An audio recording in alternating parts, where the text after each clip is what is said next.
I want to welcome you to the Retro Rogues Live. Ironically, weirdly enough, on a Sunday afternoon.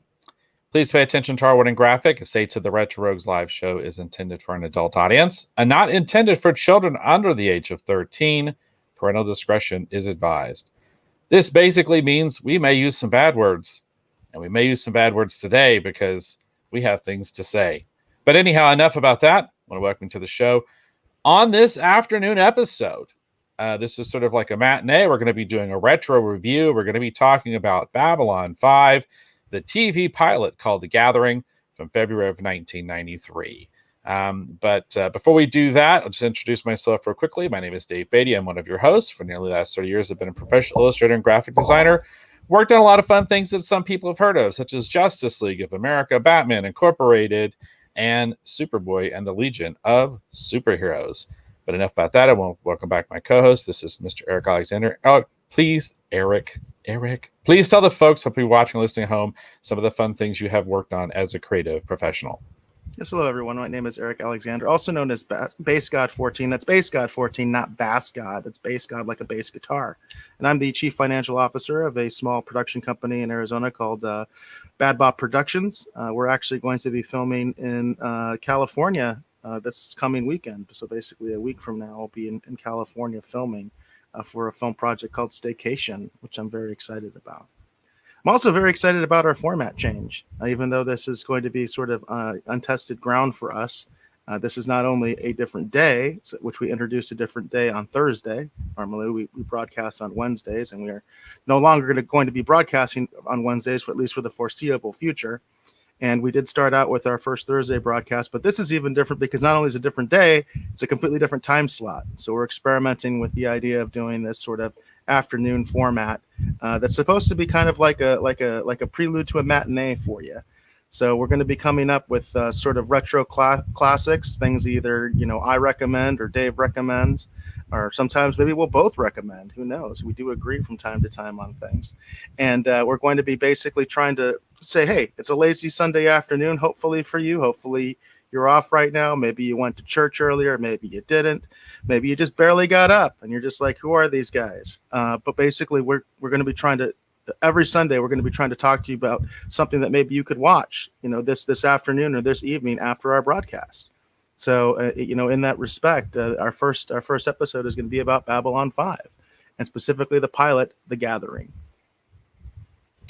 Okay, so I'm going to start off here. I'm going to read the summary real quick, and this is a retro review. So what's going to happen is we're going to talk about how we originally heard about this particular, this is a TV pilot, our initial reactions when we originally watched it, if we did watch it. Sometimes maybe it's something one of us hasn't seen. Then we're going to talk about how we feel about it today in a more modern, contemporary context. So those are your components. How did you first hear about it? How did you feel about it when you first saw it? And then last but not least, how do you feel about it today? Then we're going to go into a pop culture news segment.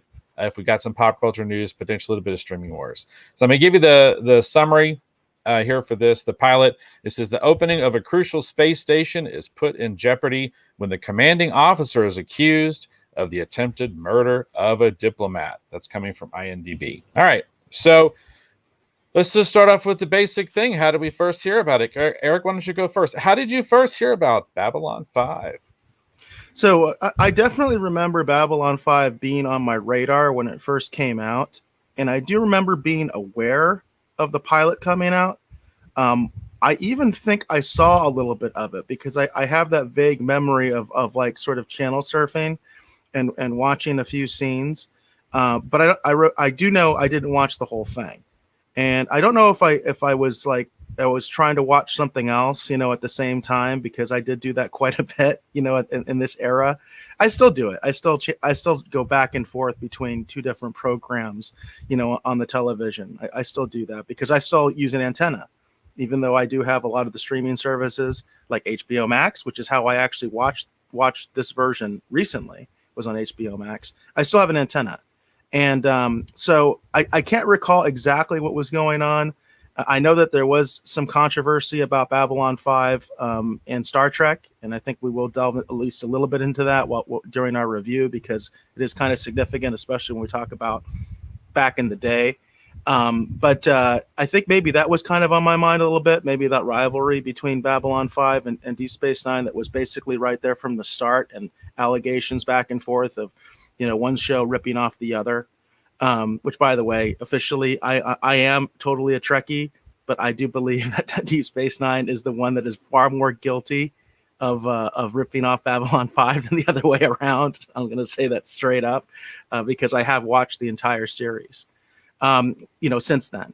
But back in the day, I think there was a bias. I mean, I was a Trekkie, and I think there was a bias, and I think maybe I just checked it out a little bit and was like, whatever, this is okay, or this is not so okay. And then I flipped to something else. So I do remember being aware of it when it first came out, but I know I didn't watch the entire pilot when it first aired. I do know that.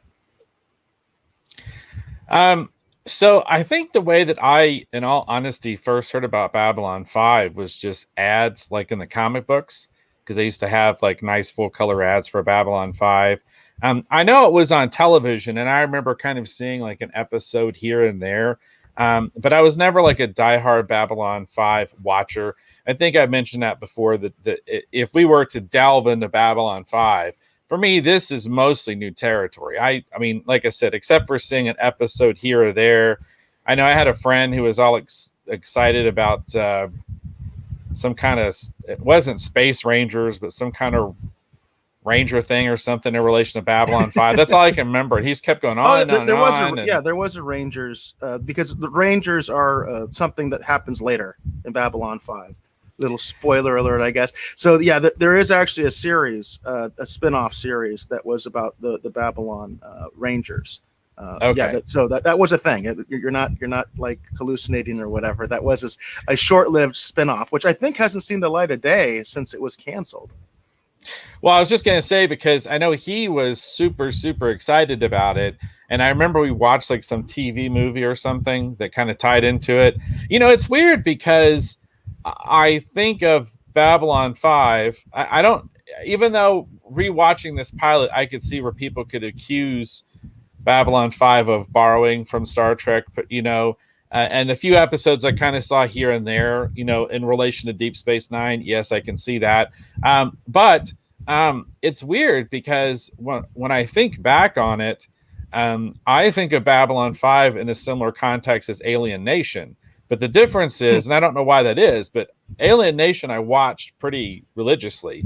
So did but I. Babylon 5 was just kind of like a every once in a while kind of thing. If it just happened to be on, I did not dislike the show, but it just wasn't something that was like appointment viewing for me. Like, I have to see the new episode of Babylon 5. And to be fair, I felt the same way about Deep Space Nine too. I missed a portion of Deep Space Nine and then came back to it later on, and then discovered what a lot of people had been saying for quite some time, that it was actually much better than I realized it actually was.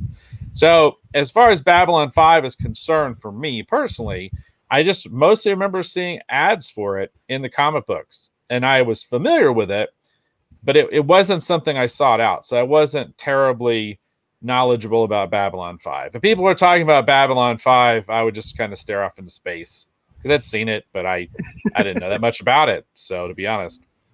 And I do want to kind of mention again with that rivalry, because it's hard to discuss Babylon 5 without the rivalry to Deep Space Nine. And I wish the opposite was true, because so many people will praise Deep Space Nine and talk about Deep Space Nine, and then they leave Babylon 5 out of the conversation completely, which I think is grossly unfair. But I stuck with Deep Space Nine probably for at least the first 2.5, maybe 3 seasons. And I always think it's funny because then when I went back and saw it, ironically on TNT, which is the same place that Babylon 5 ended up on its last season, it actually ended up on TNT. But TNT did a next gen Deep Space Nine back-to-back thing for a while.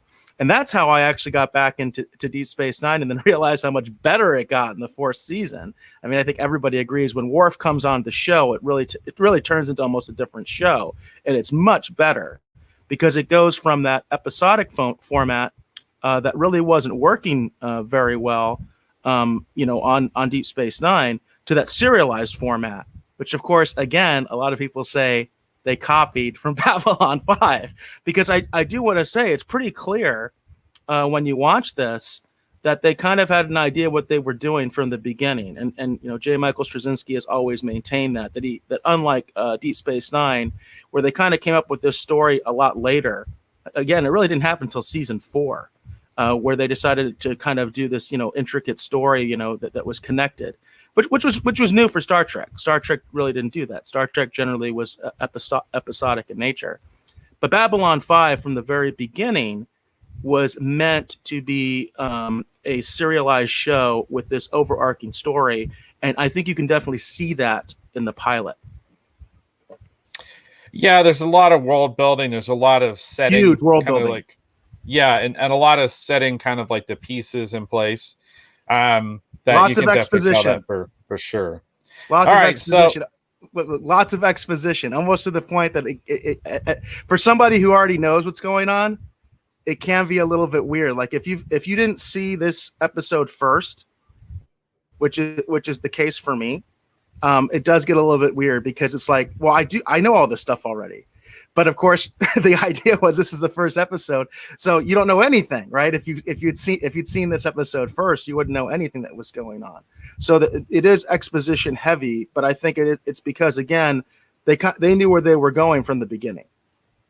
Right, and if you are watching the show live right now, we would like to know what you like, how your initial impression about how did you first hear about Babylon 5? Please comment from wherever you are. All you have to do is just to post a comment. If you're watching on Facebook, you post a comment. If you're watching on YouTube, just post a comment. And then what we'll do is we'll put your comment live up here on the screen while we're talking about the show. We want to know your opinion. We want to know how you first heard about Babylon 5. That's the whole point of this, is hopefully for us to have a fun discussion this afternoon. All right, so now that we talked about our initial, like how we heard about Babylon 5, then the next portion of a retrospective is going to be, okay, how did we feel about it when we first saw this particular, TV pilot, again, called The Gathering. All right. Now, this originally aired in 1993. Again, as I said, I was kind of like a casual Babylon 5 viewer. So I don't have any recollections about seeing this back in the day because I never saw it. So the first time I saw it was relatively recently because we were discussing doing this here for the show. So my viewing of this is going to be fairly recent, and then a rewatch. So that's going to be where I'm coming from. So I don't have any feelings about having saw it back in the day. Eric, did you see this originally when it was on television, either like the original broadcast or the TNT? Like, I think TNT did they cut this together differently and then rebroadcast it. I did do a little bit of research into this. Did you see either one of those? Yeah, and I do think that's something that we definitely need to be talking about, is the fact that I think both of us, the recent version we watched was on HBO Max, right, Dave? You watched the HBO Max version, which is the TNT version. It is not the original broadcast version of the pilot, which I would be interested to see exactly what the differences are. I do have like a little Wikipedia article I can refer to in the background where they do identify some of the key differences between the two versions. But I would be interested in actually watching the original pilot. Now, as I mentioned before, I have a vague recollection that when this first aired, I was aware of it and I did watch some of the episode. And the more I think about it, I think what happened was I saw the end of it, because I think what happened was I missed it. You know what I mean? Like, it wasn't, as you mentioned, it wasn't appointment TV for me. This is kind of a new thing. The rivalry with Star Trek was already starting. There was already kind of bad juju going on and allegations going on about basically theft of intellectual property and ideas and things. It's pretty nasty, actually, at one point. And I think that was already on my mind. And I just I don't think I intentionally missed it. I think I like I said, I used to do a lot of channel surfing, and I was aware of it. And I think what ended up happening was I saw the end of it, and that was it. And I really didn't see anything else. And that was kind of the way it was with Babylon 5 for me. It's like I would switch between it and something else, but it was never like appointment TV. And again, because I think of that loyalty to Star Trek. And that's kind of the way that I felt about it at the time, not really knowing anything about what was really going on or what had really happened, and not also really giving the show a real solid chance at the time. I actually got into the show much later, just a few years ago, when it was broadcast on Comet. And Comet is one of those digital subchannels that is on the air. You know, as I mentioned, I do have an antenna. And so I watched this show on Comet, which, by the way, the transfer on Comet of Babylon 5 was really bad. I know that there's some people that talk about these different versions of Babylon 5, through the years with the DVDs and things like that, different broadcast versions. And the one they had on Comet, the transfer was really bad to the point that the effects, which are already, by their nature, the effects are dated because this is very early CGI, which was cutting edge at the time. It was really kind of cutting edge and almost controversial at the time that they were using so much CGI and not using practical models as they still were on Deep Space Nine, for instance. But it was one of those kind of crazy things on Comet where the transfer was just horrendous. I mean, it was really, really bad. But that didn't take away from the story. And I ended up like watching Babylon 5 all the way through from wherever I picked it up on Comet. And strangely enough, I did not pick it up at the pilot. I came in like I feel like it was like episode 2. I just missed the pilot, and I watched the series all the way through. And then when it came back around on Comet, I finally saw Babylon 5: The Gathering. And again, it was on Comet, and the transfer wasn't that great. This was only a few years ago, but I enjoyed it. I mean, I enjoyed it, but it was weird for me because I had seen the entire series, basically, maybe missing an episode here or there, but I had basically seen the entire series and knew the entire story. And then I watched the pilot finally from beginning to end, which is, again, kind of a weird experience. That's what I was getting to about also the exposition, because I know all the players and, what they're about and their backgrounds and all that stuff from watching the series. So going back and watching it, even when it was going through with Comet, it was interesting to see, like, there is a lot of exposition in this, which is totally necessary for a new viewer. But when you watched it the way that I did, it's a little weird. It's a little different. Well, that's interesting. And like I said, I don't have, like I said, my watching of this is fairly recent. So I guess at this point we're probably good, maybe to just go ahead and start talking about how we feel about, having just recently rewatched it. Again, if you are watching live from wherever you are, please comment. We want to know your thoughts. Tell us how you felt about Babylon 5 back in the day if you watched it, or tell us about how you first heard about it. We'll put it here up on the screen. We want to know what you think. All right. So, having recently rewatched this, well, not rewatched it, having recently watched, well, I kind of did rewatch it because I watched this pilot again when we first started talking about doing Babylon 5 for the show. So I did watch it. I got about 4 episodes into the regular, the actual series watching on HBO Max. Right. And so having rewatched the pilot, here's my thing. I like the writing. Like, the writing is really solid. I like the makeup. For the most part, I like the design work. I can be pretty forgiving of special effects because I probably understand better than a lot of people where CGI was in 1993 because I was doing CGI in 1993. So I understand that for the time, this was good stuff. Okay, this was like Eric said, this was cutting edge. For 1993, this was cutting edge. Okay,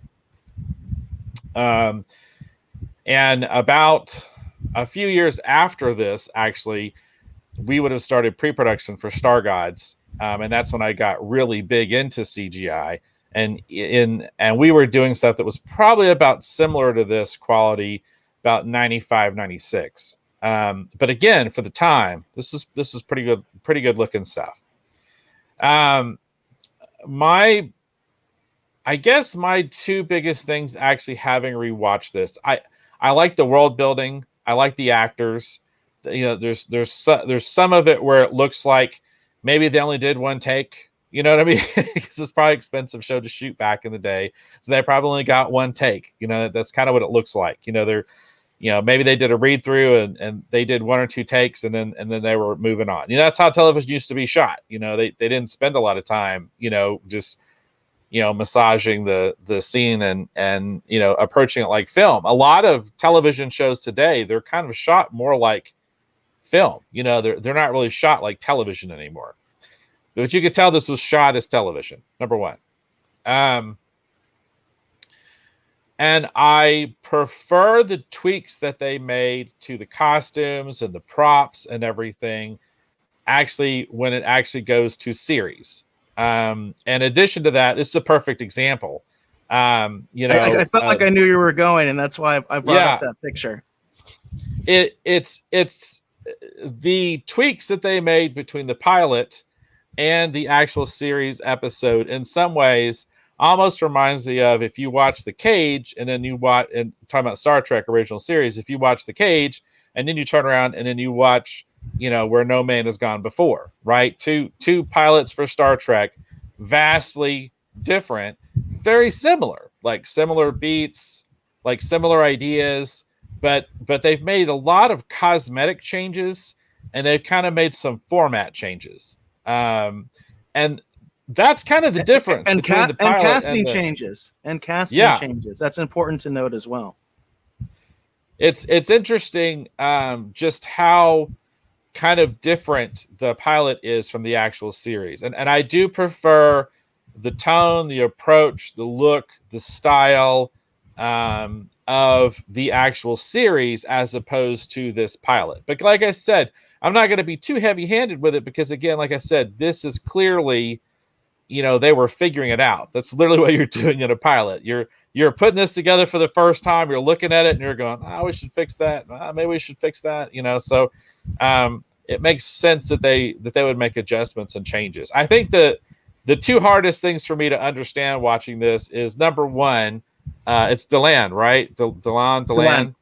Yeah, her makeup is, this character's makeup is so different from the actual show. Like, it's almost like night and day. The first time I saw this character, I thought, is she dying? Like, she looks like she's, is she going to morph into, like, is she molting into the version that we know? Like, it's just kind of weird, like, how different this character looks. Oddly enough, eventually that is what happens, but well, I didn't know that. I just thought that she might be going through a change. Not from this version, but right. Those who have seen the show know what I'm talking about. She actually does undergo a significant metamorphosis, and it does have a radical a radical effect on her appearance, but not from this version. And I will say that this pilot has the worst gun props I have ever seen in my life.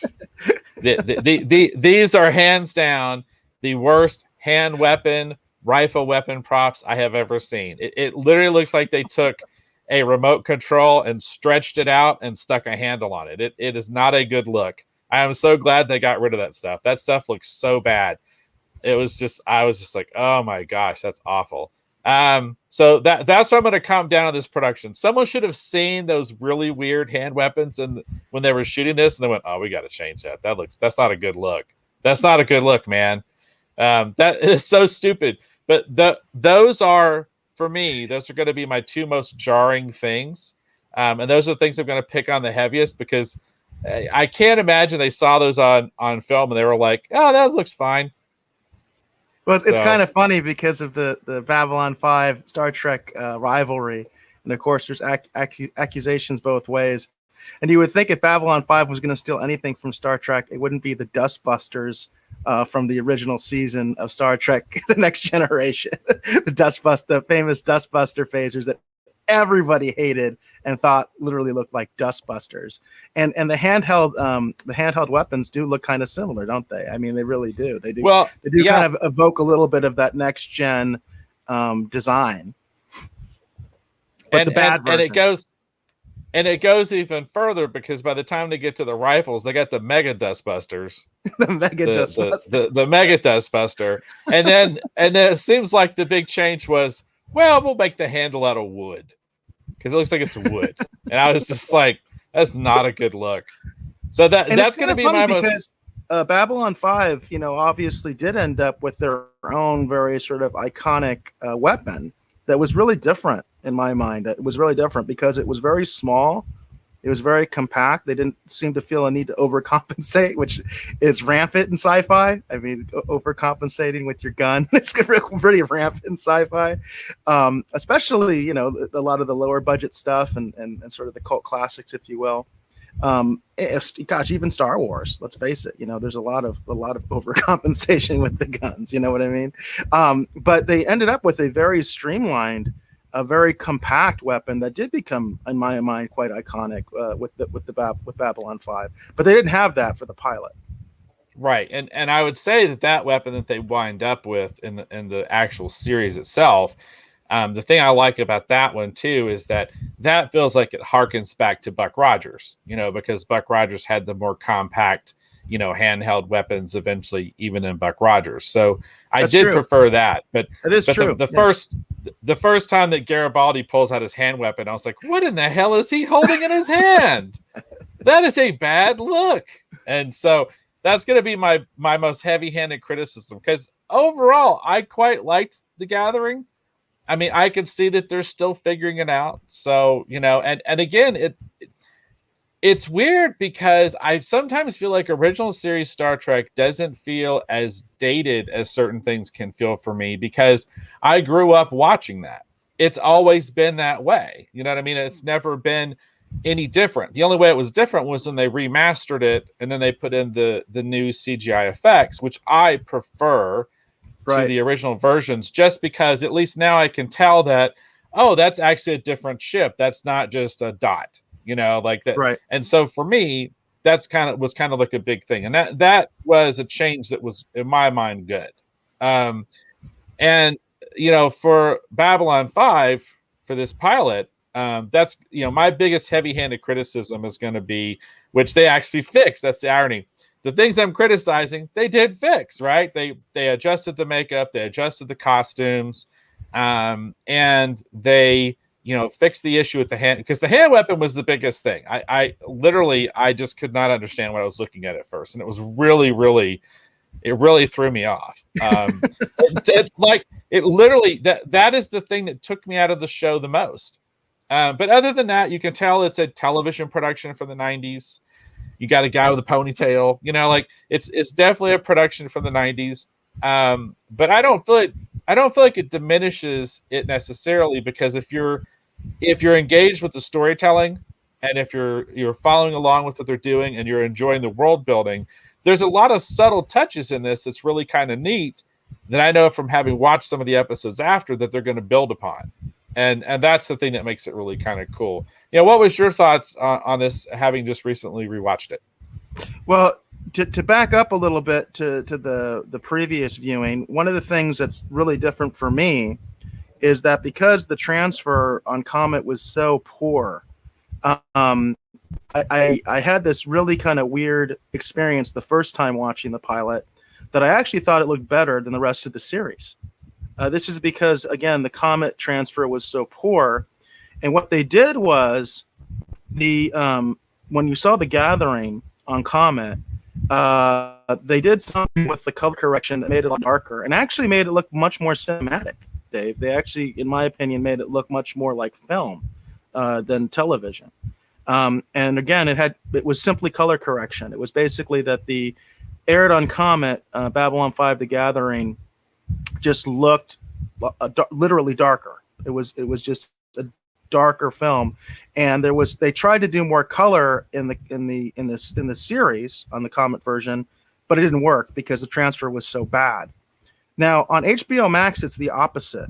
It really is the opposite. If you watch the rest of the series, and I did watch a couple of the other, you know, I actually went to several other episodes and was even looking like at key moments with the CGI and stuff like that. For the rest of the series, episode 2 going on, it seems the transfer is pretty excellent on HBO Max. Even the dated CGI looks pretty darn good. I felt like they really actually put some work into this, but they didn't so much for Babylon 5: The Gathering, which once again is not the broadcast version. This is the TNT rebroadcast version, and I am very curious if we'll ever get to see the original version ever again. But this TNT version, what they did was, at least on the HBO Max transfer, they did some interesting things. Like, for instance, you'll notice in the rest of the series on HBO Max, it's basically that 4:3 like TV ratio where they got the black bars on the side, right? And some people hate that. Some people, hate that. Some people love it, but it works. It really works for the rest of the show because the color is vibrant. The dated effects really don't look that bad. In fact, I think sometimes they actually look pretty darn good, especially comparing to what I come from with that Comet version that was so terrible, and the CGI just looked god awful. Okay. In this version, what happens is it's kind of the reverse because they did something completely different with the Gathering. You can tell it was like a different team or something, or they just, I don't know, phoned it in or something like that. The transfer is nowhere near as good as it is in the rest of the show. Some of the CGI does look very dated and sloppy, which is kind of funny because there are other scenes where the CGI looks pretty good. It looks serviceable. Even by today's standards, it looks okay. You know what I mean? Whereas other scenes just look incredibly cheesy and look really, really bad. So it's kind of funny what Warner Brothers has done here as far as the transfer, because like I said, with the Comet version, I thought the Gathering actually looked much better than the rest of the series. I thought it looked more cinematic, more of a film style than a television style, but it's completely the opposite now. Although I would say that the rest of the series going forward, the colors are extremely vibrant, so it definitely doesn't give me like a film vibe. You know what I mean? Also, the 4:3 ratio doesn't give me that film vibe, but it looks better. I mean, just bottom line, it just looks really good.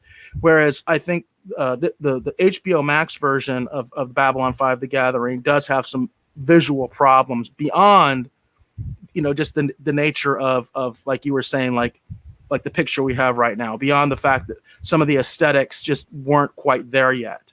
It's important to note that Babylon 5: The Gathering is a true pilot in the sense that it was made to sell the show, and they did something a little bit different, which is that they actually put it out there and let the public essentially decide whether they were going to go forward with this show or not, instead of the suits, which I do like. I think that's really cool. I wish more shows did that. There's a lot of lost pilots out there that we've never seen with different cast members. Like Gilligan's Island comes to mind. I know that the original Gilligan's Island pilot, I believe the professor was a different cast member, and I think Marianne was a different cast member. And they were added later for the actual series. They changed it, which is very typical for pilots. Pilots do that all the time. They will recast people in key roles, but typically you never see the pilot. Star Trek is a good example of where you did see the pilot, but you saw in a completely different format. The original pilot, of course, was completely repackaged and, made to be like sort of this little flashback episode in the original Star Trek series. It wasn't really ever meant to see the light of day, but they did it because they were trying to save money. If you know that story, they were trying to save some money and production costs and said, hey, we've got this old pilot. Let's just sort of repackage it, and then we can air it as a two-parter for Star Trek to basically save some money. So very often you never see the pilots. And I appreciate the fact that we do get to see the original Babylon 5 pilot, that it has been preserved, that it was aired. And also the decision by the network at the time, which that network no longer exists. I can't remember what that network was called. But it's kind of funny because originally Babylon 5 was on a network. People forget that. It was just a very short-lived network that only broadcast for like 2 hours a day or something crazy like that. It was a really weird thing they were doing. And I appreciate the fact that the suits allowed the public to see the pilot, and then, based on the public reaction, based on the ratings and basically the feedback they got, they decided whether they were going to go forward. Now, the bad thing about that is there's a full year between the pilot and basically when the series starts in terms of production. And I think that's also considered part of canon, is that the events of Babylon 5: The Gathering are supposed to have been a year before, when by episode 2, when the rest of the show starts. And in a lot of ways, I feel like it shouldn't be called episode 2. The episode that comes after this should be episode 1, and this should just be considered the pilot. You know what I mean? I think that's a little weird that HBO Max decided to name this as episode 1. It's not. It should just be like the pilot, and the second episode should be episode 1, because that's when the actual series started. This was a standalone thing. Again, it came out a year before the rest of the series did. So that's important to remember. And comparing it to the original Star Trek pilot, and then of course the second pilot, and quite frankly, even the first episode that was aired, right? Because the first episode of Star Trek that was aired, it had McCoy. The second pilot didn't. And I have to imagine it had to been jarring for people a little bit when they saw the first episode of Star Trek that was aired, which had McCoy, and then all of a sudden they show the second pilot, and McCoy's not there. The uniforms are different. The props are kind of different. The phasers are different. It must have been kind of weird, but they did that for a specific reason, because they understood that once McCoy gets there, that's actually the format of the original series. So they went through 2 pilots before they got it right, before they figured it out. And they didn't air the original pilot until much later, again, in a reformatted way. And the second pilot is kind of disjointed. You know what I mean? It's kind of weird. It doesn't quite fit with the broadcast order because, it wasn't broadcast first. So, you got to give Babylon 5 some credit here of what they did, and the fact that I think they came much closer to the mark right out the gate than Star Trek ever did. You know what I mean? So, granted, they also had the legacy of Star Trek and could learn from some of their mistakes. But, clearly, this image that we have up here of Delenn is really interesting to me, because one of the things that I see about it that I find interesting, especially today, with the way things are today, is there's a certain androgyny to Delenn in this look. And, of course, Delenn became extremely feminine in the rest of the series, especially after the metamorphosis that I was alluding to. Which I'm not trying to get into spoiler territory if you haven't seen the rest of Babylon 5, but she does go through a metamorphosis in the show, in her look. But her look when she starts out is still different than what we see in this image that I have up right now from the pilot. And I do feel like there's a very androgynous sort of thing going on, or idea that they had about the Minbari for the pilot, and then they decided to drop it for whatever reason. Perhaps because, they did know where the story was going and they felt maybe it would be too radical of a change. I also have to imagine the actors just didn't like it. You know what I mean? I imagine that they may have complained about the makeup and said, this is too much, and also I do know for a fact that when they cast Bill Mummy, who's not in the pilot, but he comes in the second episode, and he was cast as a Minbari. I do know that he had a lot of issues with the makeup. So they may have actually adjusted the makeup specifically for him to get him on the show. Basically, he would say, I'm not doing all this. What we see here in this image, I could see him saying, no, I'm not doing that. If you want me in the show, I am not going to go through all that. It is a very different look. It really is. Even though the essentials are still there, there's a different feeling. Again, Delenn in the series is very feminine, even with her original look. I think she's very, very feminine, and this look in the original pilot is very, it's very like, androgynous. That's the only thing I can say. So as far as my thoughts on the show today, I do enjoy it. It is difficult to watch in reverse. So, if you have watched a lot of Babylon 5 and then you go watch The Gathering, it can be a little bit weird because I've said it a million times now, it is extremely exposition heavy. But it is perfect for if you have never watched Babylon 5, because it will tell you who the players are, where they're at, and you get a real sense of who the aliens are and what, everything's laid out. That the Earth and the Minbari had a war, that it ended under very mysterious circumstances, that they were losing the war, that Earth was losing the war, which I thought was always kind of a neat twist for Babylon 5, that Earth was losing the war badly, we have the Narn, who were formerly slaves of the Centauri. And the Centauri, a lot of ways, remind me of the Russian Federation today. You know what I mean? They're sort of like this empire in decline, but they still have real teeth. You know what I mean? You don't get that in the pilot. You get that later, the teeth part. But they definitely are that empire in decline, and you get that sense of that sort of animal that's trapped in a corner, and they're about to strike. And that stuff is set up, I think, quite well in the pilot, because they do show how kind of dejected they are, because they were this once grand empire, and now they're in decline. So and then of course the Vorlons, right? Ambassador Kosh's race. They're incredibly mysterious. I've always enjoyed Ambassador Kosh as a character. Unfortunately, you get almost nothing about Ambassador Kosh in this first episode, but that's kind of the way it goes for the rest of the series. You always just get little bits and pieces, but I always found that character fascinating because he is so mysterious and his race is so mysterious. And you don't find out until later what they're really all about. And it's not something I think anybody really necessarily sees coming. It's just like, oh, really? That's what these guys are. That's kind of crazy.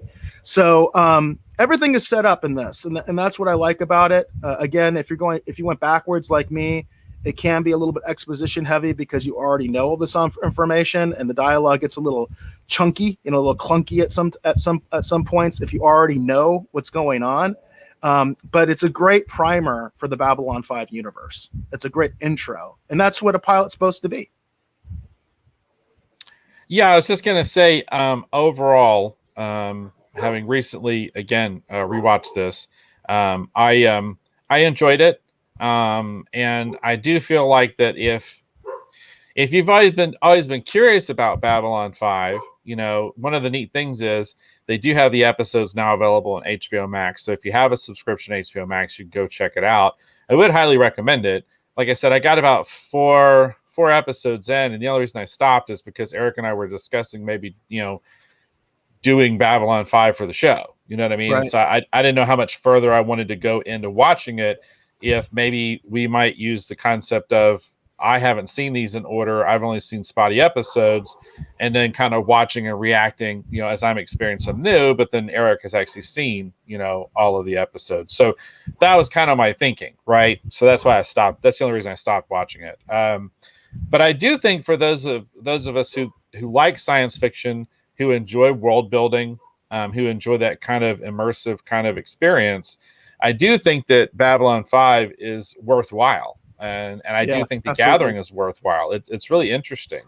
But I could also see where, depending upon, when you were born and what you're used to watching, depending upon your sensibilities, it may feel a little dated at times.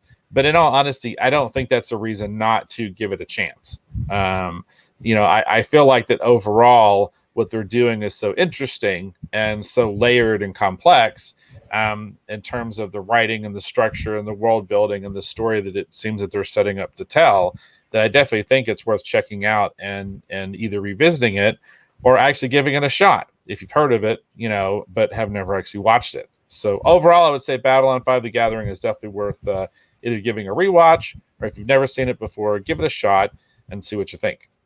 Totally agree. And just want to add, as far as the actual HBO Max transfer, if you are having problems with the visuals on The Gathering, it gets much better in the second episode. So if that's why you're like having problems with Babylon 5 as you're watching it, saying, wow, the CGI really looks bad or whatever, the transfer is much better by the second episode. So definitely give that second episode a chance before you decide on whether you're going to pass on Babylon 5 or not, because it only gets better. Really, it only gets better. All right, very cool. All right, so I think that's going to wrap it up for our retro retrospective, or Rogues Retrospective retro review. We got to figure out exactly what we want to call this. I guess new segment. I think that's going to do it for this. So the other two things we want to do real quick is, typically with each episode, we like to do a little pop culture news and potentially a little bit of streaming wars news. My pop culture news is going to be like a bit of a rant that might actually fit in the streaming wars portion, but I don't know if we want to end on a negative note. I don't have a news story. I just have some choice words. So the question we have to ask ourselves, Eric, is, do we want to go ahead and get our house business out of the way and then actually do maybe actual news segments, or do we want to do news segments and then just kind of say our piece? Yeah, I think it would be good to talk about some of this in-house business because it is relevant to our format. So if you don't mind, I'm just going to start out because I have to follow up from our last episode on Thursday. So on Thursday, we were first of all, we were having a lot of technical difficulties on Thursday during our show, and I decided that I was going to go ahead and do a Venom trailer reaction. Well, after what has happened, I don't think we'll ever be doing a trailer reaction on this show ever again, at least not for the foreseeable future, because I got a damn copyright flag from Sony for doing a trailer reaction with no audio of the Venom 2 trailer, the Venom Let There Be Let There Be Carnage trailer. As a result, the episode as it is now on YouTube has been edited, and the offending part of the show has been taken out. So I just want to say screw you to Sony because I think that's bullshit, and also to YouTube itself. I don't think there's any reason for it. I do feel like I probably would have won the appeal on that, but it's like, why even bother? Our channel's not even monetized, so it's like, why even bother? Why even bother flagging us in the first place? You know. I think it's really silly. There are huge channels with millions and millions of subscribers, totally monetized. The whole basis of their channel is trailer reactions with audio and music, and they get away with it, and then they got to flag us just because I wanted to talk about something that I thought was newsworthy, and that's fair use. That's fair use. So, yeah, so apparently, at least from my perspective, and Dave and I think are on the same page about this, doesn't look like we're going to be doing any more trailer reactions in the near future, foreseeable future, and that is why. I'm going to take it even further and just say, if we don't own the video, don't expect to see it, period. Yeah. I am so over all this nonsense where we keep getting flagged for stuff, and we haven't really done anything wrong. And the thing that drives me the most berserk is where I get sort of like a copyright claim for like someone saying they own something. And I'm like, no, you don't own that. So here's the deal on Facebook. My gripes with Facebook. Here's the deal on Facebook. What happened is we got a copyright complaint from two different sources. Not on a recent Retro Rogues episode, mind you, but an old In the Studio Retro Retrospective. One of the few episodes is still floating around on the internet.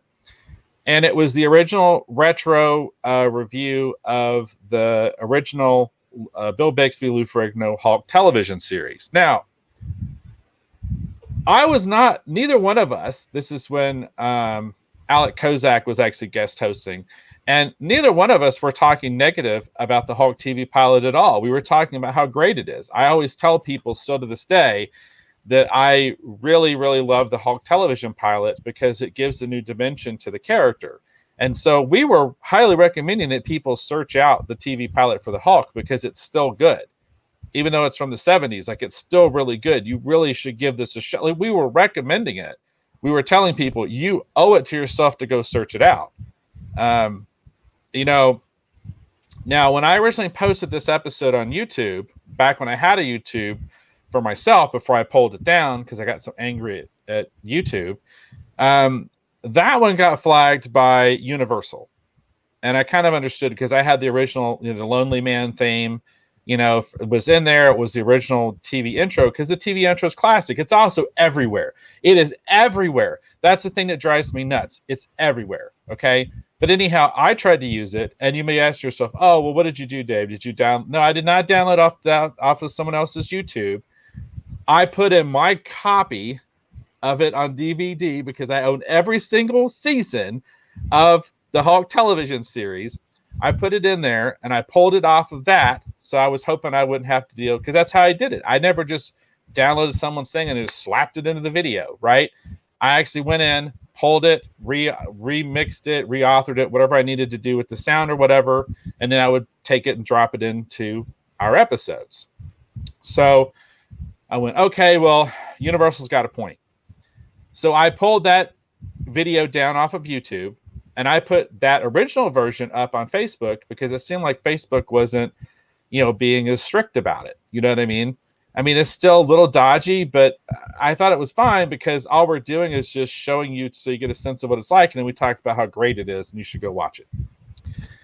So then what ended up happening was I cut a brand new my own interpretation. I went out and bought the rights to the music version of the Hulk intro using still images and graphics that I created using the comic book version of the logo.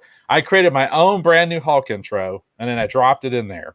And then I put that back up on YouTube, which also got flagged. You can't tell me that you own that anymore. Like, by the time I'm done messing with it, I've now created that. You know, the images, yes, but still, that's kind of dicey. But that's in the past because I pulled that channel down in a fit of rage. This is one of the reasons why, by the way. So a couple days ago, I get this message about this copyright strike on Facebook. And I'm like, a copyright strike on Facebook for what? And then I go and I look at it, and it's the Hulk episode. And I've got 2 claims on it. One of them's on Universal. They've got a right to complain. Okay? They totally have a right to complain. The second one is some random person I have never heard of before. I have never been to this person's channel on YouTube. I don't even understand how this person even complained about it. And there's a spot on there where I can actually, dispute it, right? Because this guy seemed to be claiming that he owned that episode of In the Studio Retro Retrospective, which no, he the hell doesn't. Right. I couldn't get the dispute button to work. It literally wouldn't work. So I couldn't even say, okay, Universal's got a point. This guy definitely does not own this episode of In the Studio Retro Retrospective. So forget that guy. All right. I couldn't even fight it. So I deleted it. Deleted it again. I have deleted that stupid episode of the Hulk so many times, and it's so infuriating because it's like, all I want to do is tell people the Hulk television pilot is great. You should go watch it. So guess what? The Hulk television pilot, it sucks. You should never watch it. You should never look for it. You should just act like it doesn't exist anymore. I'm about to turn green and break this desk in half because all I want to do is just talk about stuff that I like. Right. But apparently Universal and some random dude on the internet who says, I own that. No, you don't, dude. You don't own that episode of In the Studio Retro Retrospective. I own that episode of In the Studio Retro Retrospective. And the fact that you can just go on one of these platforms and say, oh, that's mine, when in no way into hell ever was it, I got a problem with that. So because of that, unless we own the video moving forward, as far as I'm concerned, you're never going to see any of that crap on this show. Yeah, I can totally understand that. And I think what's doubly mystifying is, again, we're not monetized. So yeah. I've heard of tons of issues, especially on YouTube, where people claim other people's videos to get their revenue.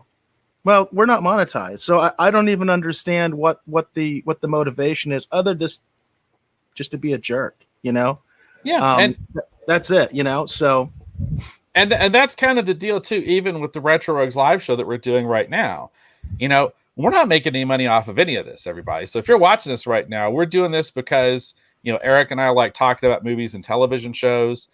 We enjoy producing the show. For those of you who do enjoy it, we hope that you will comment, tell us about your frustrations with YouTube and Facebook.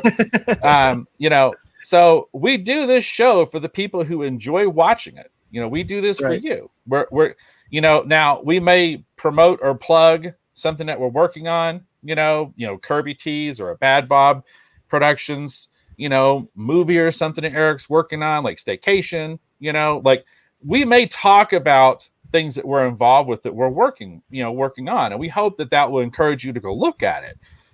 But no one pays it. We are recommending you go watch Babylon 5 on HBO Max. HBO Max pays us nothing for that. We're talking about Babylon 5 because we like Babylon 5. So that's the irony of all this, is that this is just done from a fan perspective because we like something. I could understand if they had a problem with the Hulk video because I hate the Hulk.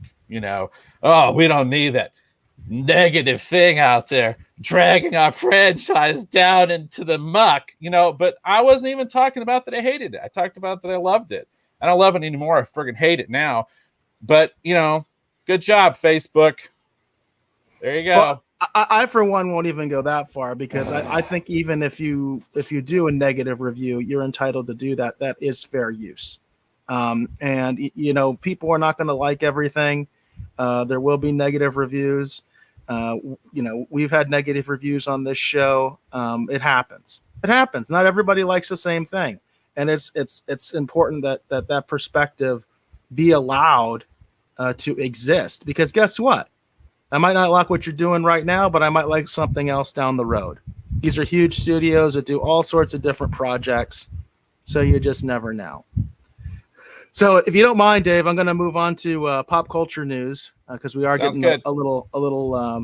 We're running out of time a little bit here. We are trying to keep these episodes, around the hour mark, that kind of a thing, and we're pretty much already there, and we haven't gotten into pop culture news. So, the main thing I wanted to talk about, I have two things listed in the description for my tweet that I did. But since this is kind of new, I'm gonna go into this one first because this is more breaking than the other topic I wanted to talk about. So I recently found out about Snake Eyes, G.I. Joe Origins. Okay, I didn't know a lot about this. This is from a Bounding Into Comics article. By the way, full disclosure, this article is very slanted, but hey, I like what they do on Bounding Into Comics, and I'm willing to promote them. So this is a Bounding Into Comics article. It is dated May 14th, and the title of the article reads, Snake Eyes, G.I. Joe Origins reveals first looks at Baroness, Scarlet, Akiko, and maskless Snake Eyes. And, of course, we have the maskless Snake Eyes right here. And you know what? I'm just going to stop right there. So I've heard all sorts of people doing all sorts of commentary because they're not happy about the casting, or they're not happy about this or happy about that. I've mentioned on this show several times that as far as comic books go, the comic books that I read primarily growing up were G.I. Joe and Transformers, okay? And of the two, G.I. Joe was definitely my favorite. I really liked the comic book stories in G.I. Joe because even as a kid, I thought the cartoon, though I enjoyed it, don't get me wrong, I enjoyed the cartoon quite a bit, I knew it was cheesy. Even as a kid, I was smart enough to know that you can't have like a bazillion laser bolts going across the screen and Scarlet can't just dodge them all and not get hit. Okay, that's stupid. That's unrealistic. That would never happen in real life. She would get hit when a barrage of freaking laser beams come towards her. And she wasn't, every single joke did that. They would dodge they never got hit or anything. The comic books, they had characters die. They routinely had characters get shot, at least, and get hurt and get hit and were dying and things like that. It was a completely different game. And as far as character, side characters that weren't like major, like actual toys, they killed them off in droves. I mean, in one of the first issues of G.I. Joe, I think it's Scarlet and Snake Eyes, and I think another character, and they're surrounded by bodies, like bodies and bodies of these, and they're not even Cobra troops. They're like these, like Arabian troops or something like that they've just slaughtered. I mean, just like all over the place. It's completely different. And I always enjoyed the storylines of the comic books much more than I did the cartoon. Now, in both versions, Snake Eyes was always a breakout character. I remember the first cartoon for G.I. Joe that came out. There was a significant plot line for Snake Eyes where he got like irradiated and all that kind of stuff. And he was wandering through the snow. And that's how he met the wolf eventually, that became kind of iconic as well. The little wolf that would come with the later version of Snake Eyes, not the original one, but that's from the cartoon. So Snake Eyes kind of stood out immediately, even though in the cartoon, they didn't really know how to use him very well, but he was a star in the comics.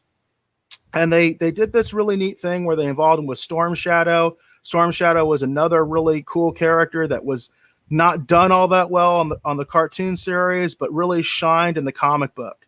And this relationship between Snake Eyes and Storm Shadow became the center of a storyline in the comic books that I think is one of the most iconic storylines of the G.I. Joe series.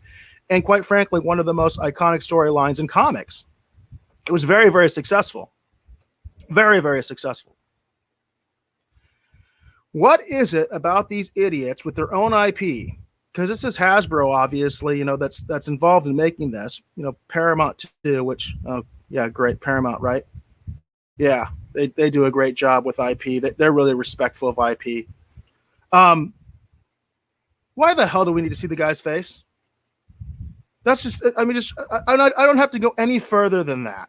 How do you not understand this character, this iconic character, that we need to see his face? That is part of the mystique of Snake Eyes. It's what makes Snake Eyes cool. If you remember his profile card, if you had any version of Snake Eyes, as in the original series of toys, I had the second version. I still have it somewhere. You look at that profile card, it's like unknown, classified. We don't know shit about Snake Eyes. That's the allure. That's the mystique. That's what makes Snake Eyes Snake Eyes. That's why he's cool. He doesn't talk. And we all know that he basically had some sort of injury in Vietnam or something like that, and that's why he can't talk. Although I think there was also a version where it was a car accident that made him not talk. Because there are different versions, right? There's sort of what you get from the back of the cards. There's what's in the comics. There's what's in the TV shows. So there's different stories, right? There's different canons, if you will, depending on what you're into. Now there's the movies. But I just feel like I don't have to get any further than this for my own personal sake. This is a character that I grew up loving, thought was awesome, and these idiots don't understand the character one bit, but are fully willing to exploit him for whatever I'm sure is going to be some stupid agenda BS. And I just don't understand it. And I don't have to go beyond this. We do not need to see the guy's face. He doesn't need to talk. The performance is supposed to be in the physicality. I thought that Ray Fisher did a great job as Snake Eyes. You know what I mean? And I don't know why they can't. Sorry, Ray Park. Sorry, Ray Fisher was on the mind because we reviewed Justice League not too long ago. But Ray Park did an awesome job, and he didn't have to talk. You know what I mean? Because he can do a physical performance, because he's a real martial artist, because he's a legit guy. You know what I mean? I'm just so kind of disgusted with this, and I don't have to go any further than this. I don't have to look at the other pictures and tell you how cheesy this is or that is or agenda, anything. Why do we even need to see the guy's face? Just ruining the character. Well, and I just look at it in all honesty. If the idea is to give us Snake Eyes' story, and if we're going to be exploring who he is, actually the way to do this from a marketing standpoint is he's looking at the camera and he's taking the mask off, but in the poster he still would have the mask on, because at least then we know that we're going to learn who the man underneath the mask is. So from a marketing standpoint, this already is missing the whole. This is missing the whole thing. I'm pretty sure this is to satisfy the actor's requirement in his contract. This is not about storytelling, because that's how you do it. You see him taking the mask off. We're going to see who the man is behind the mask. That's an iconic cover too. There's an iconic cover called like Unmasking, and I think I have that issue somewhere. It's like Snake Eyes and I think Storm Shadow and I think even Cobra Commander are all taking their masks off at the same time, And of course, if I recall, you still don't see Snake Eyes' face in that issue. You know what I mean?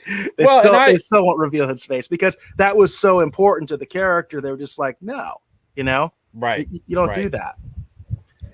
I just look at it from the standpoint of that whatever this version of Snake Eyes is that we're going to get in this movie, he's not going to be the same Snake Eyes that we grew up with, Eric. That's just the reality of what it is. This movie, just like a lot of other movies right now, and in all honesty, they're being made for someone other than the people that grew up with these franchises. Like, I don't know who they're being made for. That's what so why not create your own thing? You know what I mean? That's what it keeps going into my head is like, okay, so make your own damn character. Now, I realize Hasbro can do whatever they want. They do fully own the character, and Hasbro is on board with this. But it's just like, do something else, man. Make another toy or something like that. I don't understand the point, because to me, the point of doing this is they basically want people that grew up with it to be like, hey, child of mine, I was really into this. So you should be into this, because parents do that. I've done that to my kids, where I'm like, I'm into this, why don't you check this out? That's what obviously they want, but I can't see, the people that grew up on this stuff flocking to this and being like, oh, this is great. You know what I mean? This is a Snake Eyes that I grew up loving, and they're doing a great job with it. No, again, I just don't. Again, it goes also back to the lack of creativity in Hollywood. It's just, why can't they create their own character? They can rip off Snake Eyes and create something very similar. I mean, he's a ninja, man, for God's sake. It's not that hard to do, right? So, I mean, there's tons of stories like that. So, I don't know. I just feel like this is a total betrayal of the fandom. It's total garbage. I, for one, won't be supporting it. I won't be reviewing it. I don't care anymore. They're ruining the character. That's what Paramount apparently does now, is they just ruin characters. Sad to say that, because, you know, Paramount, you know, used to stand for something, used to make some great stuff, but now they're part of Viacom CBS. Paramount's not even the name of the actual company, which is kind of funny. Paramount's just a marketing tool now. Paramount Plus. It's Viacom CBS is the company, you know? So, I don't know. I'm very disillusioned with it. This is a show, you know, a series that I really enjoyed. The comic books as well, the toys. I was into all of it. And I just feel like they don't understand the character, period. They don't understand what makes him cool, why people like him. This isn't it. This isn't it. We don't.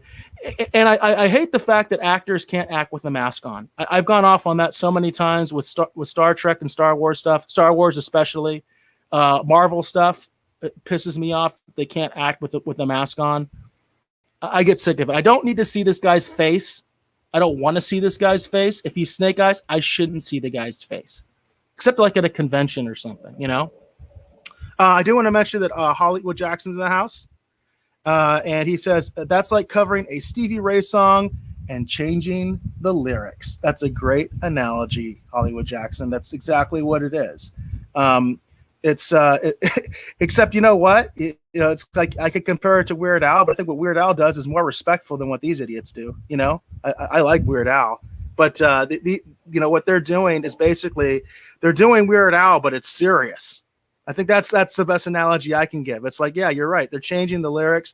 It's Weird Al, but they're actually trying to pawn it off like it's their song, as opposed to a parody, right? It's not a parody. It's this is something I did. You know, I did this. Yeah. No, you didn't. No, you didn't. Yeah, I feel like, and to be honest with you, this will be, I think, the third G.I. Joe movie that they've made. And the second one I thought was okay, but they've all kind of missed the mark. I feel like this one's just going to miss the mark too, you know? So, I mean, they keep changing too much. The thing I liked about the last one they did with The Rock is at least they were trying to stay closer to the source material, you know? But it just seems like with each iteration they go, well, the problem with G.I. Joe is G.I. Joe, so let's change it, you know? And then by the time they're done messing with it, it's not the same thing anymore. It's like, okay, all right, whatever. I mean, to be honest with you, I'm going to tell you right now, I'm just going to sit this movie out. And the reason being is because the best Snake Eyes story I've ever read is back here on this bookcase, and I'm good. Right. There you go. There you go. That's exactly right. You know, when Snake Eyes comes out, I should break out my old comics. We can talk about some of those. That's what we'll do to mooch off of these corporate shills and mooch off of Snake Eyes. I'll bring out some of those comics and talk about some real stories that you guys should be checking out if you like this character, if you care about him. Oh, and there's a great I can't remember if it was Devil's Due or IDW or who, but there's a great Snake Eyes actually miniseries they did that I'd be happy to talk about. And the whole context of the story is he's an outsider, you know, who basically grows up, you know, not really grows up, but he's nursed back to health and trains, kind of like Iron Fist, right? And, you know, he eventually becomes Snake Eyes, and it delves into the whole rivalry between him and Storm Shadow and the fact that they trained with the same ninja clan, and it gets into all that stuff, you know, and it's really great. I would definitely prefer to talk about the comics, because the comics is the best version of Snake Eyes beyond the classic cartoons in my mind. Right. Absolutely. And I think he was underutilized in the cartoons. I really do. I don't think they used him all that well in the cartoons, even though he was still a popular character despite their lack of vision. Right. So I don't have any pop culture news or streaming wars. I just had my crazy rant.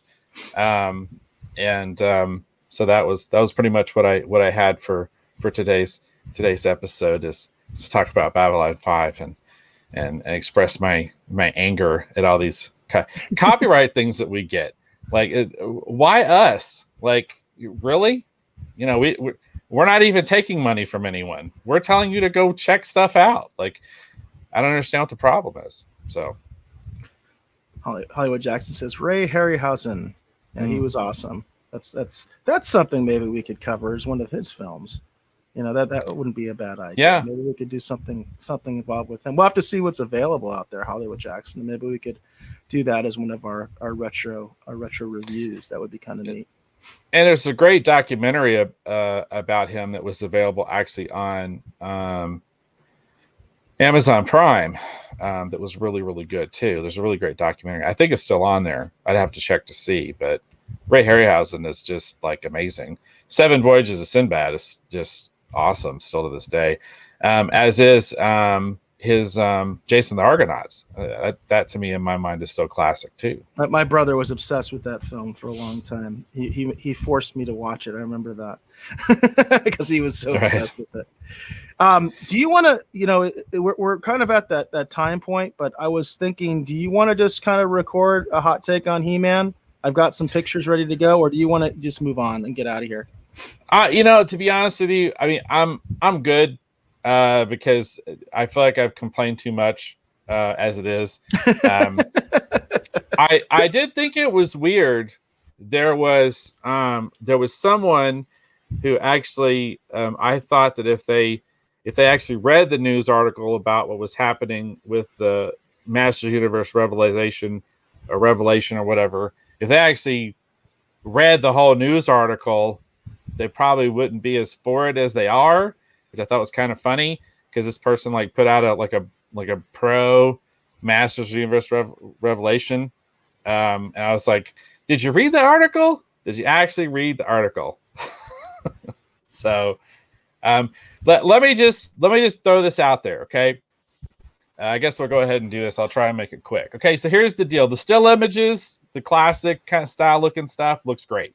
Okay, looks, you know, and Kevin Smith was talking about how this is going to be like a love letter to the original Filmation cartoon, and you look at it on the surface and it looks really great. But a while back there was a news item that had circulated that said what was going to happen in this, and spoiler alert, is that something's going to happen and He-Man is going to be sidelined and someone else is going to step into the main role, and by the time that we're done with it, it's not really going to be the same thing anymore.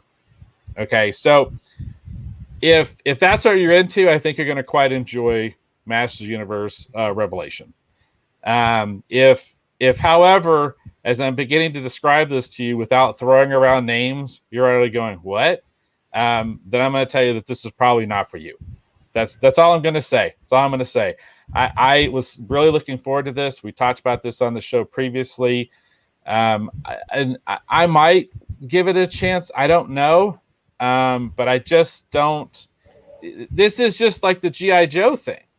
This is just like the G.I. Joe thing. I don't know who this is for. I have this feeling this is not for me. This is not for people who grew up with He-Man. I don't think. I mean, I don't know. I don't know how to feel about it, because it was weird because the actual contents of the article actually confirms the news leak that came out a while back that Kevin Smith says, well, that's not what we're doing. But then you read the article says it's exactly what they're doing.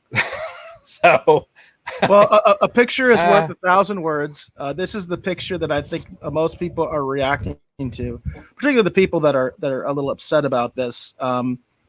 This is the picture that seems to confirms everybody's worst nightmares. This is the this version of Tila. It's not working for me. It's not working for me at all. And it says here that this is supposed to be Orko, but to me, this looks like Orko's girlfriend, doesn't it? This looks like, remember Orko's girlfriend? She had the little mask on her face. So I'm wondering if that's even Orko, because it's like, I remember Orko did have a girlfriend, but it's like, look at Evelyn. It's like, why is Evelyn even standing there with Tila? That's another thing, is like, we don't have to get into the agenda stuff of this. That's why I was saying with like Snake Eyes, I don't have to get any further than I don't like the fact that he doesn't have the mask and he talks, because that's fundamental to the character. He doesn't talk and he wears a mask. He's mysterious, okay? We don't have to get to anything besides this. Why the hell is Evil Lynn with Tila? You know what I mean? Evil Lynn is evil, okay? Evil Lynn is bad, okay? She is not an empowering feminine figure. She's not. She is evil. She even betrays Skeletor all the time. She has loyalty to no one. She is a disgusting person, okay? Watch the much underrated Masters of the Universe of film, the live action film. That actually is a pretty good representation of Evil Lynn beyond the aesthetics. The major criticism of the live action Masters of the Universe film that I agree with is the aesthetics. There's problems with the way the characters look, particularly Tila. Evil Lynn, you could also argue the fact that we do have some new characters introduced when there were plenty of old characters we could have put in there. And people are like, who is this guy? You know what I mean? The lizard guy and the sword guy. And it's like, why can't we just use the characters that are actually in the show? You know what I mean? Even if we have different versions of them. At least they had Beastman, right? At least they had Beastman. So I understand that criticism. Why isn't that criticism leveled here? You know what I mean? It's like, this goes beyond aesthetics. This is about fundamentally who the character is. And we're just going to have Evil Lynn team up with Tila just because they're both women, apparently.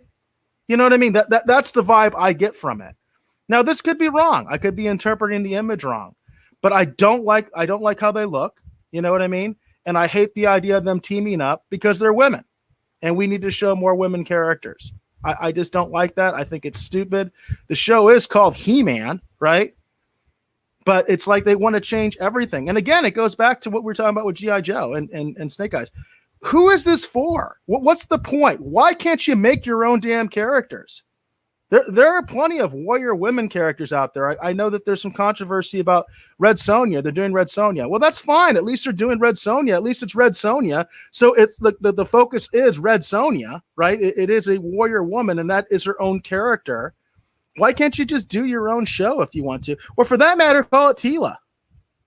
Do a Tila show if that's what you really want to do. But don't pretend this is a He-Man show, you know? And that's kind of, I guess for me, that's kind of my thing. It's like if you want to do a show focused on Tila, show the majority of images about Tila and tell us that the show's going to focus on Tila. That's fine.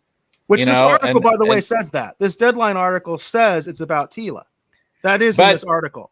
But if you notice, they're leading with images of He-Man and Skeletor. Because it's called He-Man.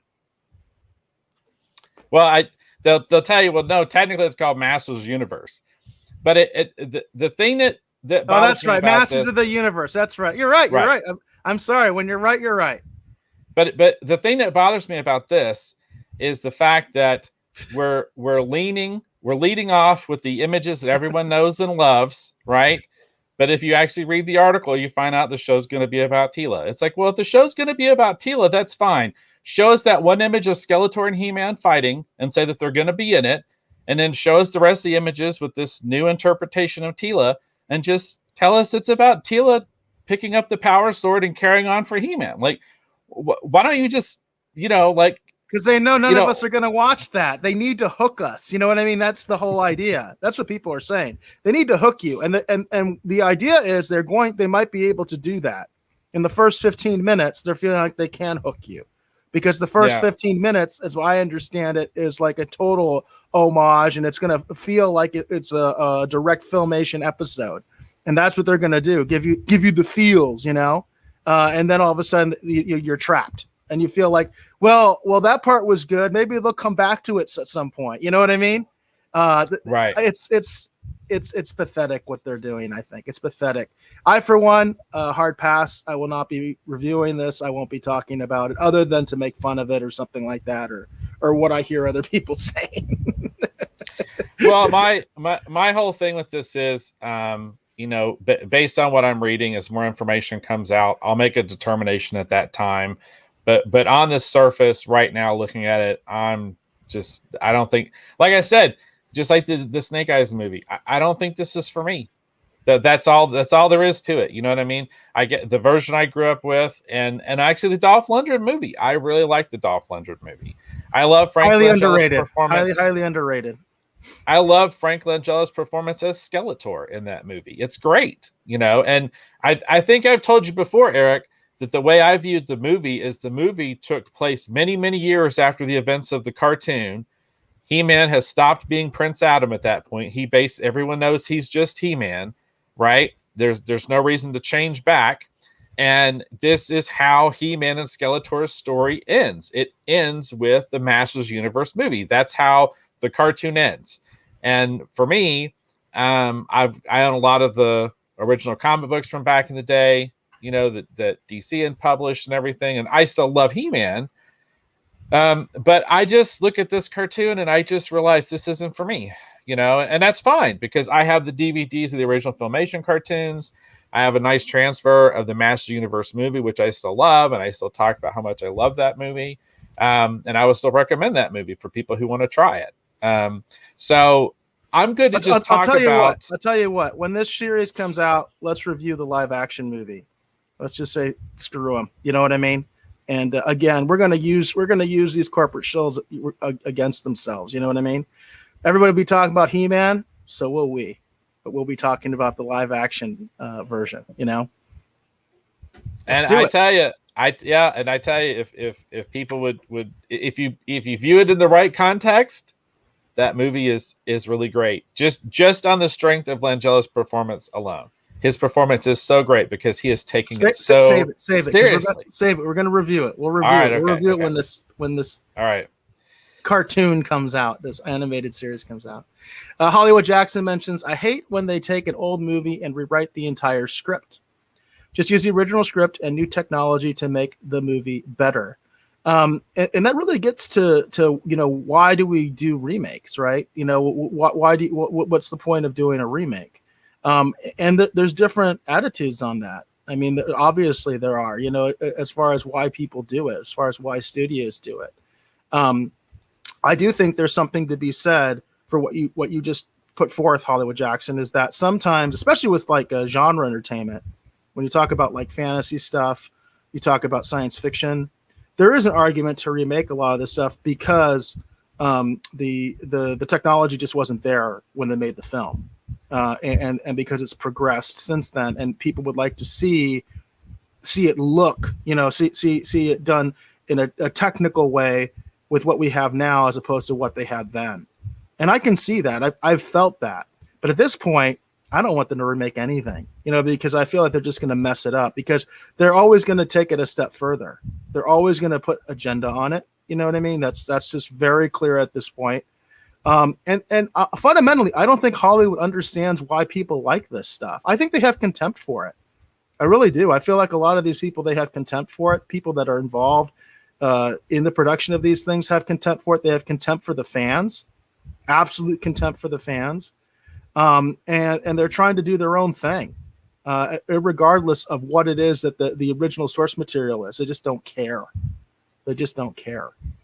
And he mentions Clash of the Titans remake was so disappointing.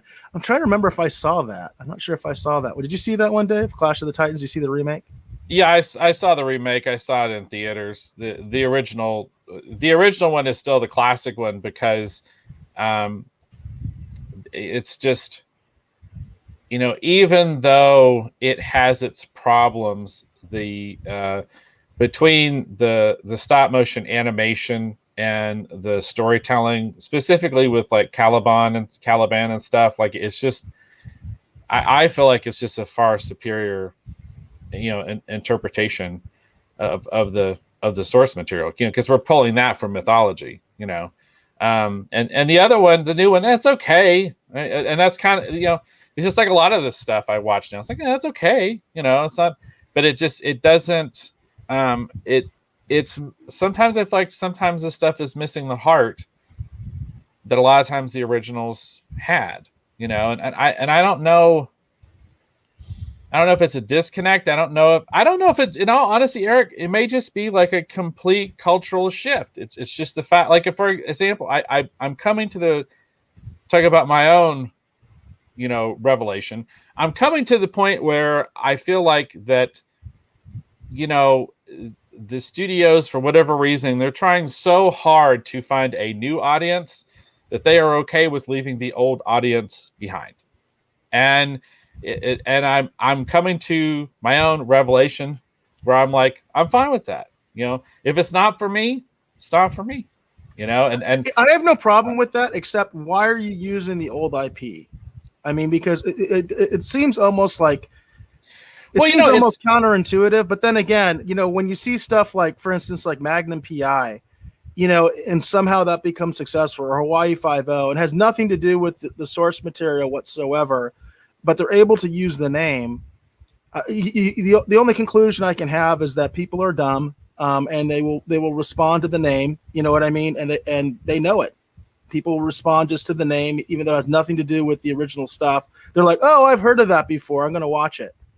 Has nothing to do with the original show. It's not a continuation. It's not a sequel. Doesn't even have the same tone or anything like that. But they use the name and they get away with it. I always kind of felt like genre fans were a little smarter than that, but apparently not. I think, in all honesty, it's different. Again, like I said, it is a mindset and a culture shift, because when we were growing up, Eric, if the studios, whether it was television, film, whatever, if they went, hey, this thing is popular, then they tried to find a way to make a new iteration of it. And 9 times out of 10, not always, but 9 times out of 10, it would be a continuation, right?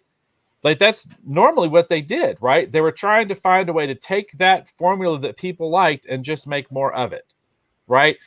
And sometimes they go, oh, well, this takes place 10 years after the last thing you saw, or this takes place in the far future of the thing you saw. Like, they're always trying to continue that thing that people liked.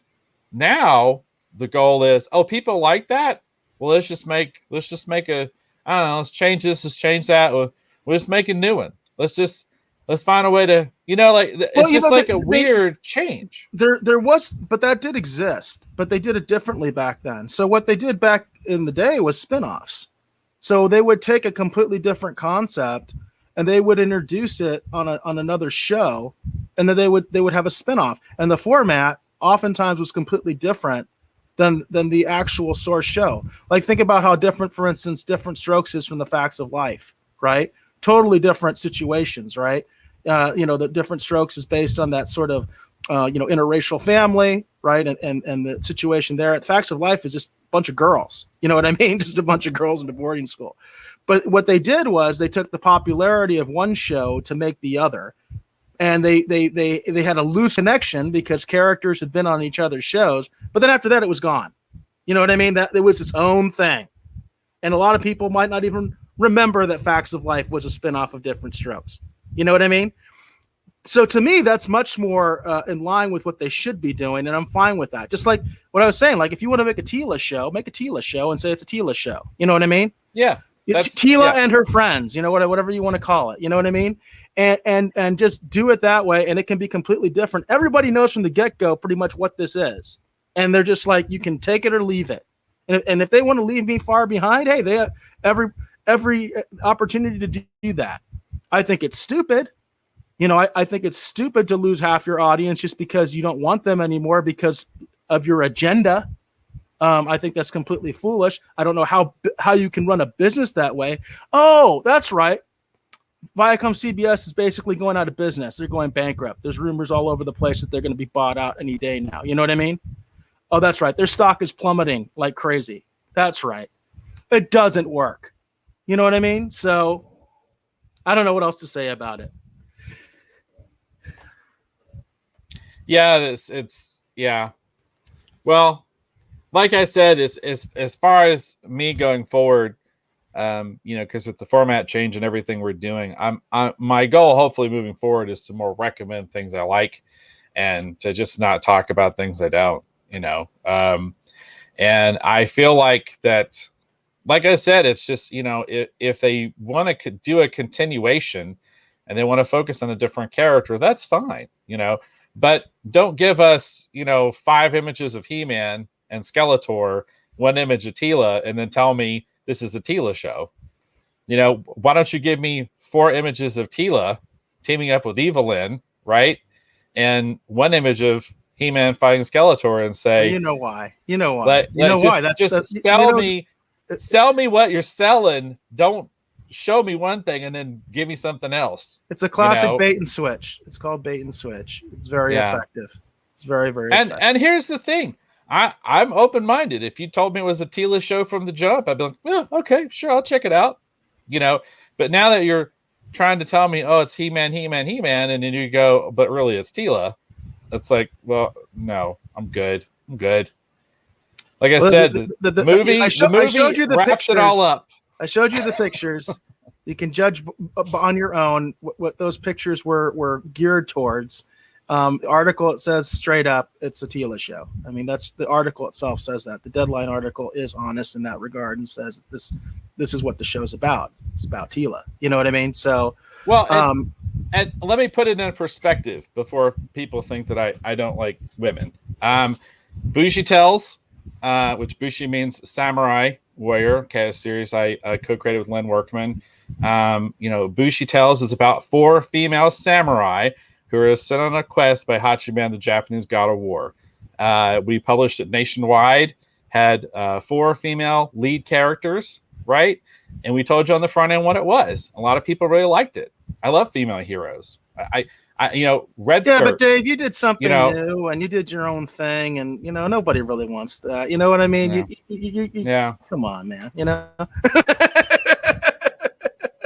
That's my point. I mean, you made my point for me.